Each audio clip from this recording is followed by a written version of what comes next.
Bonjour à tous et bienvenue dans cette vidéo.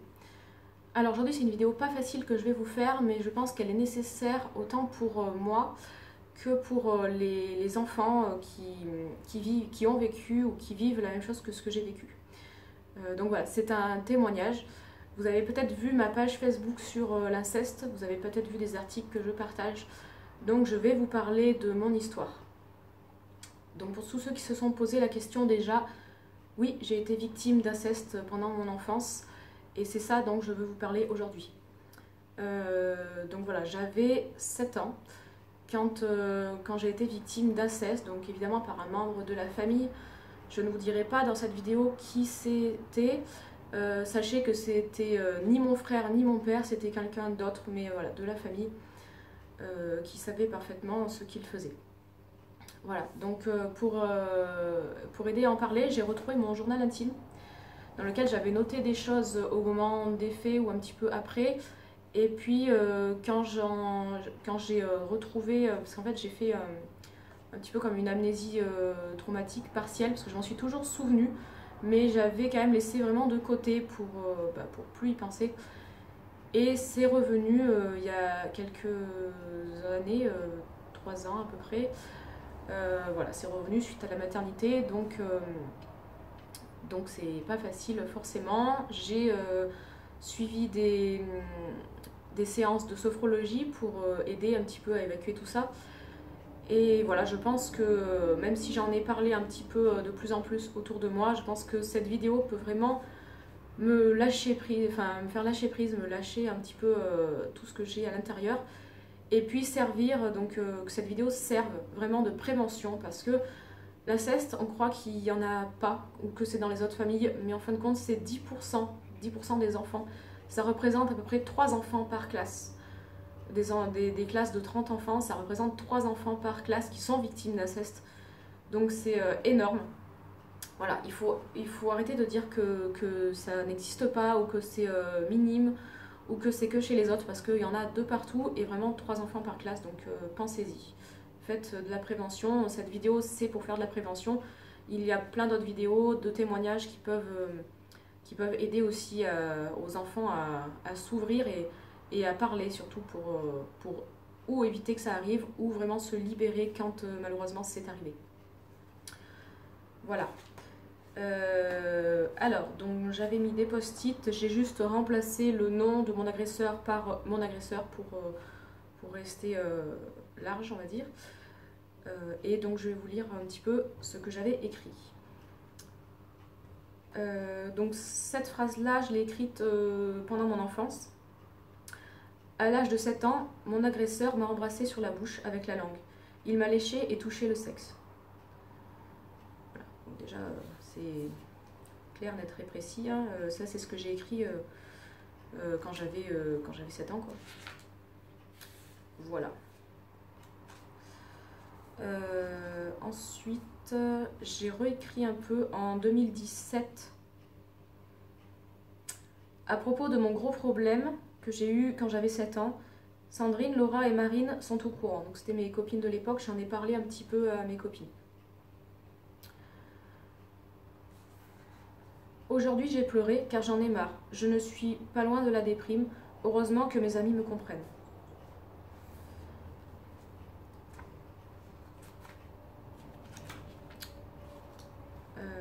Voilà. Donc c'est ce que j'ai noté quand j'étais...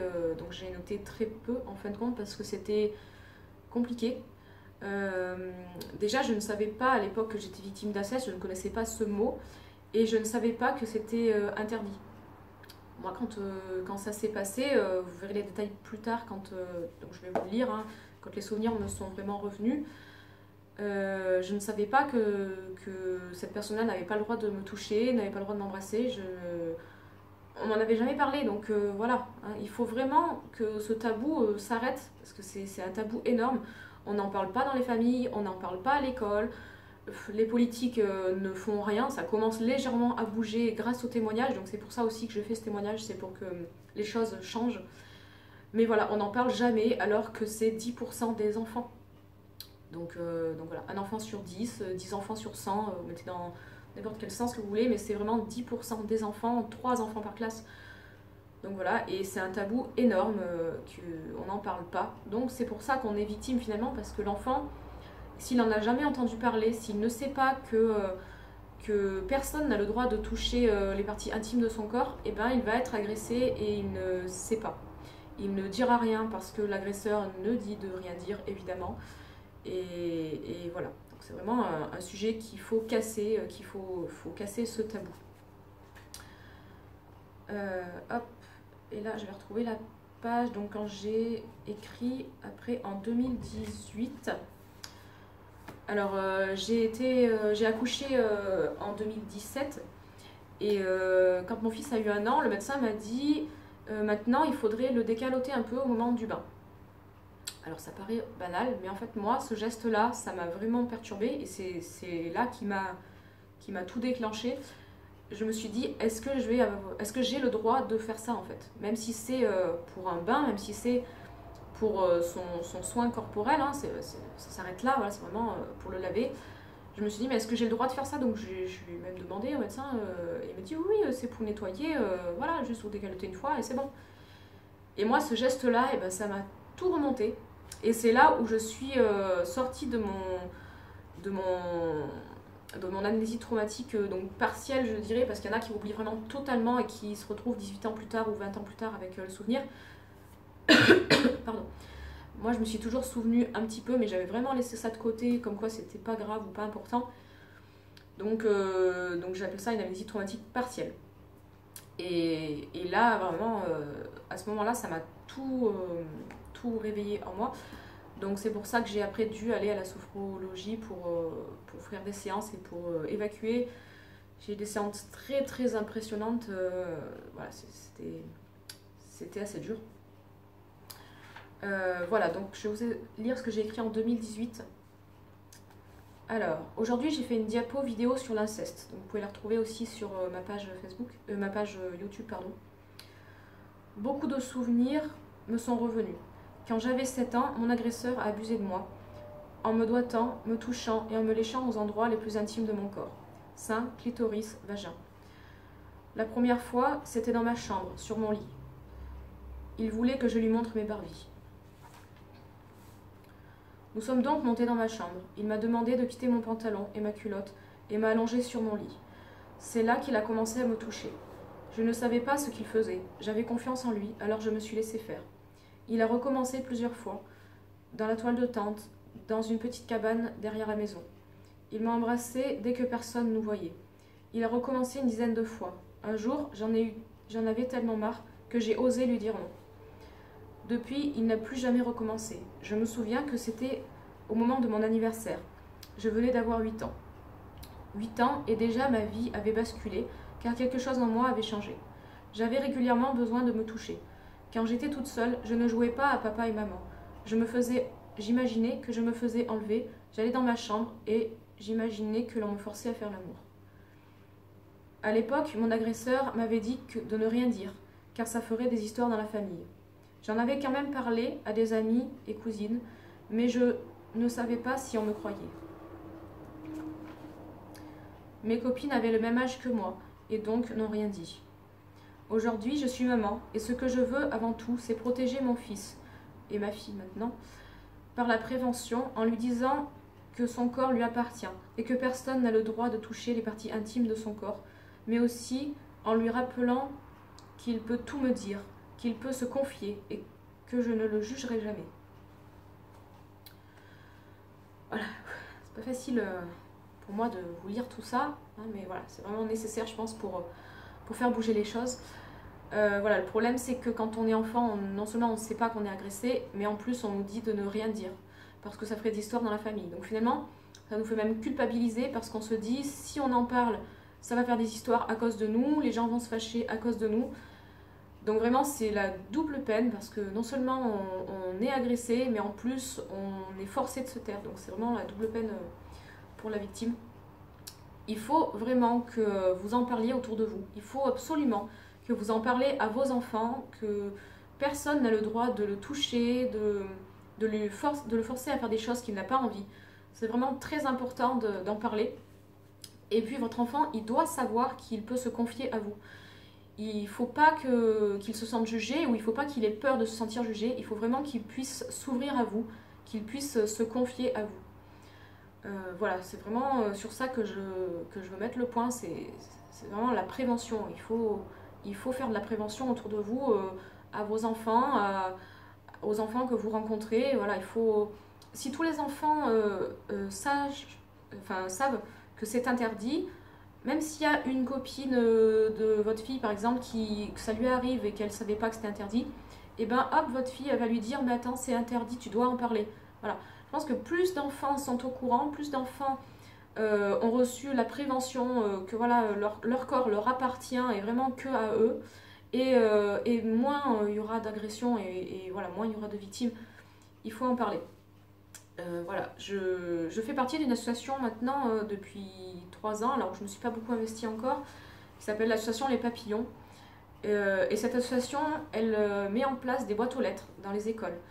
Donc, dans les écoles, le but c'est que tous les enfants qui sont victimes, donc c'est l'inceste, c'est le harcèlement scolaire, c'est les autres agressions aussi, voilà, que tous ces enfants victimes peuvent écrire ou dessiner ce qu'il se passe, ce qu'ils ressentent, mettre leurs petits mots dans la boîte aux lettres et derrière, donc les gens de l'association récupèrent le courrier et agissent donc en conséquence avec les psychologues, avec le numéro d'urgence, voilà.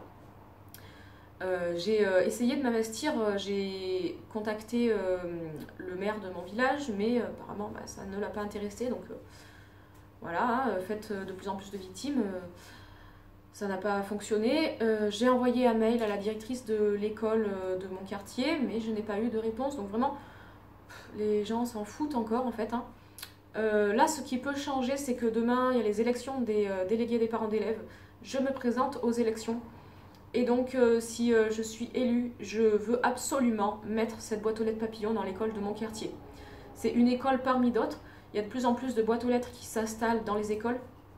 Mais moi aussi, au moins, je saurais que j'ai fait mon travail dans cette école-là.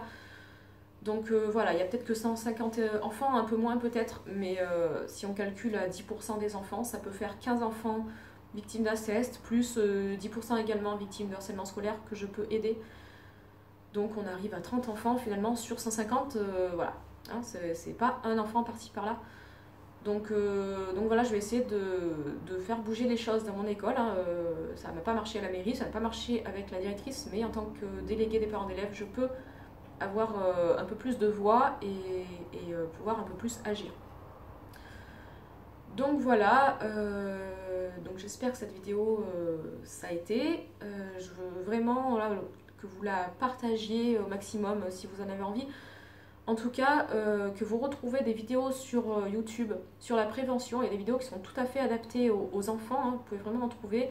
J'en ai partagé aussi sur mon groupe Facebook Petite Enfance et Bienveillance et sur mon autre groupe Facebook Enfance et Bienveillance, pour les enfants de plus grands. Hein. Donc j'ai vraiment le premier groupe pour les bébés 0-3 et puis l'autre pour les 3-12.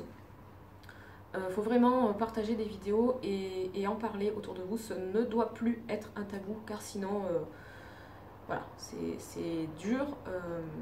C'est quelque chose qui nous suit toute notre vie en fait, parce que même si j'ai oublié un petit peu pendant mon enfance, c'est quelque chose qui est revenu, et c'est souvent comme ça, les victimes ne s'en souviennent pas pendant des années.